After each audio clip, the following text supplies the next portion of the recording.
Alex, lovely to see you too. So we have been going through the Chagim, the holidays, as we do each year. This year felt a little bit healthier, if I dare say. The world hasn't suddenly become more simple, and yet more people are together again. And I bless us that we should be together and safe and wise and strong. Let's take a second to review the flow of the holidays as they're about to come to an end. Today is a very special day called Hoshana Rabbah. More people know about the other ones than know about this one. But let's get there from the beginning. From the very beginning of the month of Elul, a month before Rosh Hashanah, we start blowing shofar. We start with slichot in many of our communities, which is a chance to start that inner process of refinement, to take stock of how we've been and who we've been. And over a month, we start to prepare. And like any big project, some of us really do the work on a daily basis, and some of us wait till the last minute. But no matter how much or how little we've done, it's never going to be complete, and it's never too late. It's never too late to start the work of personal improvement, of repairing our relationships, of being present as a self in the world. And so that month is very powerful. And for some of us, Rosh Hashanah just catches us off guard anyway. Maybe all of us. Maybe that's how big the creation of the world should be in our hearts. That no matter how prepared we actually have worked to become a new world, a new year, a new me, a new you. How can you actually prepare for such a thing? You can't. And that's actually a gift to know that no matter how hard we work, it's new. We've never been here before. And after some of the years that we've had, what a gift it is to never have been where we finally get to be. Rosh Hashanah happens, and the combination of ups and downs, but mostly ups, especially in the prayer life of Rosh Hashanah. Hayom Harat Olam, today is the birthday of the world. My. The world is reborn. I get a chance. We get a chance. And then we have 10 days called Aseret Yemei Teshuvah, 10 days of repentance. We don't really know how to delineate each of those days, nor is it enough time to do the kind of work we really need to do, even if we, thank God, are on good terms in an interpersonal way. There are countless human beings in this world that, based on my privilege, I have a lot of work to do if I truly see their dignity. So the people I know I have to work on my relationships with, that's one level. But another one is, we're a human society and we have not done right by each other. No matter which group you might have in your mind as I say such things, think about what it is to truly do tshuva. It means that when I walk past people who have been looking for homes and had to run from their own, be they from Venezuela, be they from Ukraine, those are images of God, and so am I. We must know each other. We must come to know each other. Tshuva is not only about calling my friend who I haven't called enough, or calling my friend who I was harsh to with my language, or apologizing to my children for when I lost my temper, or trying to work on my marriage, or trying to call my parents more. All of these, especially Robin, given what you're sharing, this is your first year on the planet without your parents. Comfort to you. May you feel their presences as comfort, coursing through you in good ways. But all of this is about repairing human relationships, and we have a lot to do.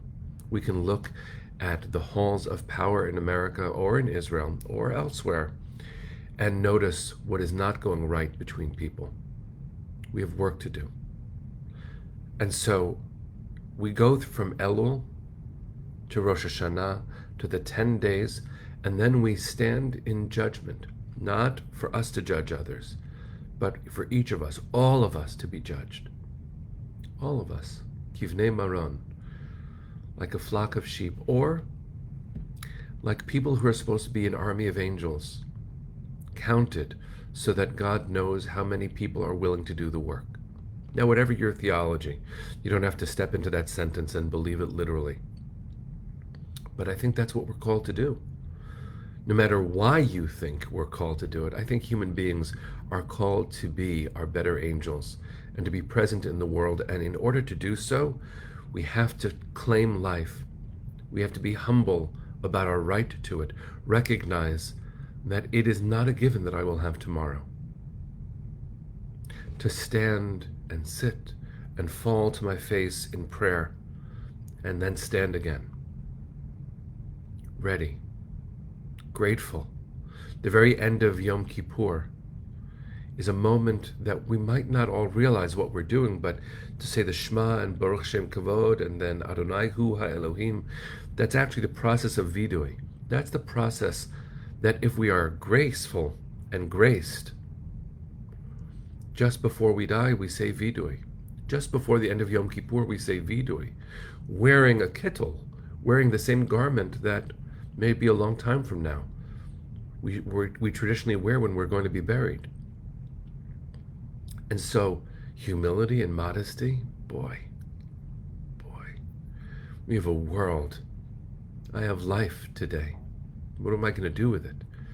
And then right after Yom Kippur, we begin with the construction of a sukkah. Yes, Linda, we light for Yizkor tonight. And if you hold 2 days of Yom Tov, you light for tonight a Yizkor candle for Yizkor, and another long-lasting candle so that you can transfer the fire after Shabbat's over to light for the second night. So we build the sukkah. We have 4 days. 4 days between Yom Kippur and Sukkot. I joke with my friend Alex, who's on the broadcast today. I often say, who scheduled this? And we know. So we look to the text and we say, what were you thinking? And then we say to ourselves in a deep way, there's thought here. There's mindfulness and the connectivity between holidays. Why? Why is it just 4 days between between Sukkot and between Yom Kippur and Sukkot? It must be to remind us that if you are blessed with one more day, as Mary Oliver said, what will you do with your one wild life? Go build something. But when you build, do so with humility. No matter what you're building, no matter how skilled you are, a sukkah is not going to last. It's not meant to last. But we're meant to see, and the text is clear about this, that our permanent structures are temporary. And just for a moment, the temporary structure becomes permanent, which means we become more aligned with what is temporary. What a powerful thing it is to go through this journey. From the beginning of Elul, with a shock of shofar every day, with whatever preparation we can do, which we must do, still not being adequate and still being gorgeous, to be graced with another year, with this world, to go from that to working on human society and real relationships, to then stand trembling, hoping for another day, to be granted that day, to emerge with radical gratitude, to build the sukkah, to sit in the sukkah where nothing's really between you and the world. And why should there be? Why should there be? And we sit in the sukkah as much as we can, enjoying visits not only from physical neighbors, but mystical ancestors. We shake a lulav and an etrog all around us. You matter. You matter. You matter. Heaven, come closer to earth. Earth, come closer to heaven. Through me. Because we in the end are the center of all of those actions. That doesn't mean it's about us. But it means we have to place ourselves in the breach sometimes and bring heaven 1 inch closer to earth and help earth come 1 millimeter closer to heaven. And then Hoshana Rabbah, where we physically take apart the lulav and etrog by taking the willows and hoping that with every leaf that will fall off of them as we strike them to the ground, we will truly shed the parts of ourselves that just need to be let go of. The unrefined aspects of self should just go, should melt away, and then we can stand differently in the world. And then we take apart the sukkah, which reveals that it wasn't there anyway. But before we do that, there's 1 or 2 steps.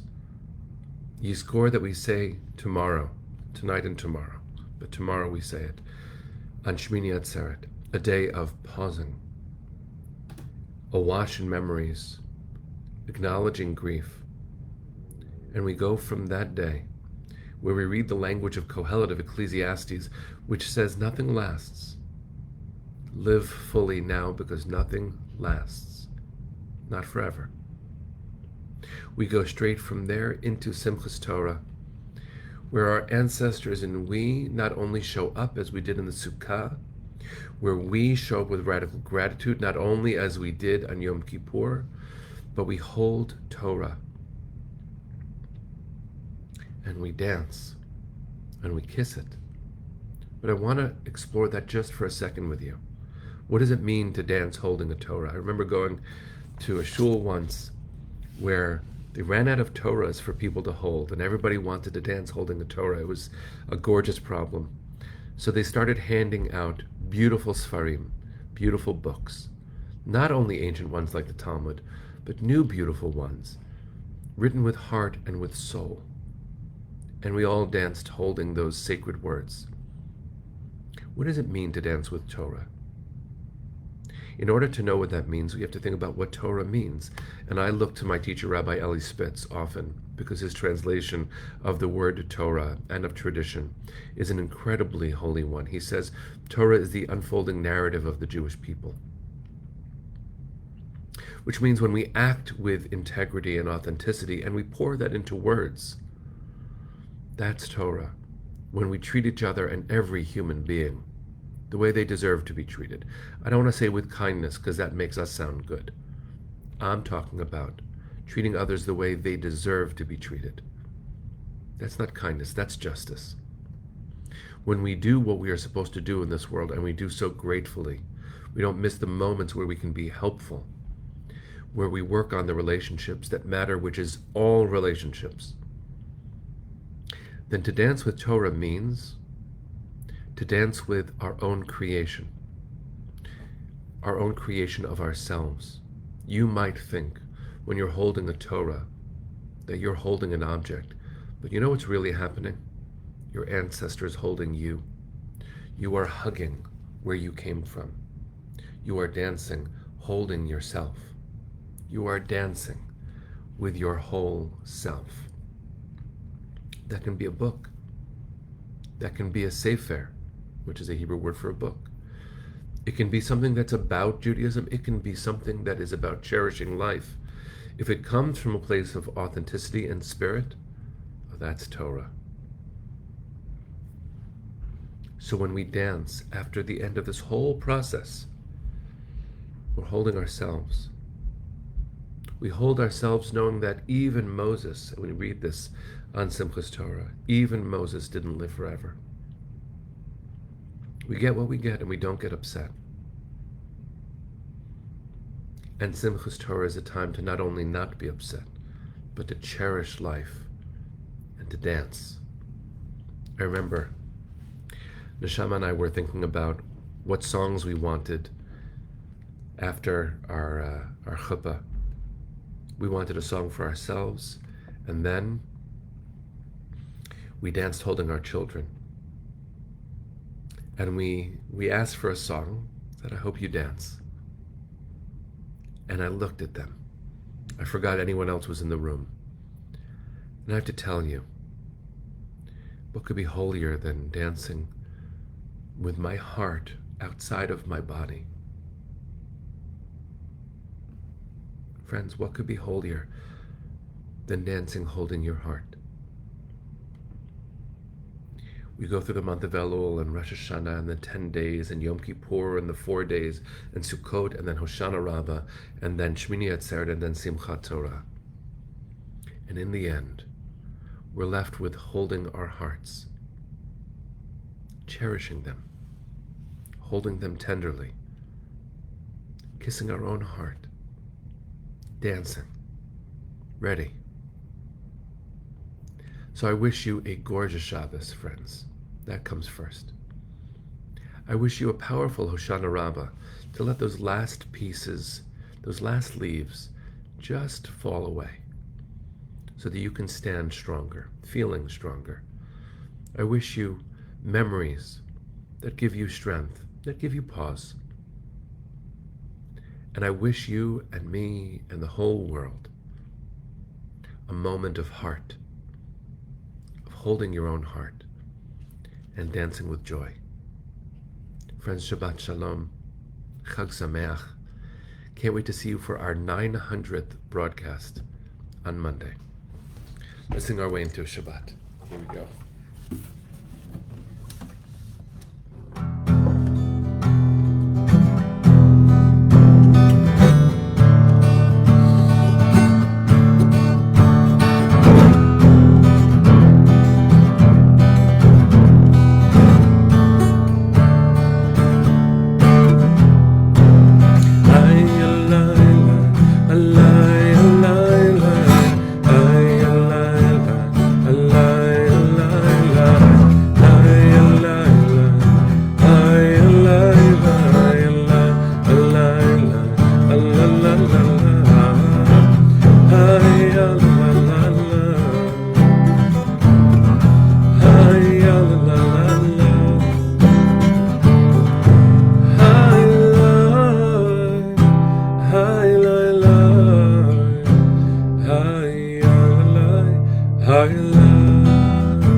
Shabbat Shalom, friends. Chag Sameach. See you on Monday.